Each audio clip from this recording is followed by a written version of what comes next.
বিজ্ঞ ওলামায়ে কেরাম বলেছেন, তুমি যদি আল্লাহর নৈকট্য পেতে চাও তাহলে 4টি কাজ না করে কখনো ঘুমাবে না।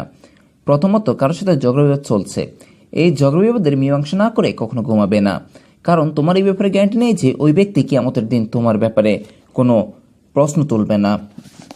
দ্বিতীয়ত, কোনো ফরজ কাজ বাকি রেখে ঘুমাবে না, কেননা তুমি যদি মনে করো তুমি যদি এশার নামাজ অর্থাৎ ফরজ সালাত আদায় না করে ঘুমাও এবং ওই রাতেই যদি ইন্তেকাল করো, তাহলে এই জবাবদিহিতা তোমার করতে হবে আল্লাহর দরবারে।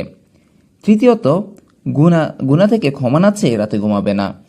তুমি যদি তওবা না করো, তওবা না করে রাতে ঘুমাও এবং তোমার যদি অনেক গুনাহ পড়ে থাকে, তোমার তাকদীরে তোমার নসিবে অনেক গুনাহ, তুমি অনেক গুনাহ করে ফেলেছো এবং ওই গুনাহ অবস্থায় তুমি যদি মারা যাও, তাহলে আল্লাহর কাছে কি জবাব দিবে? চতুর্থত, ঘুমানোর পূর্বে উত্তম একটি ওসিয়ত না লিখে ঘুমাবে না।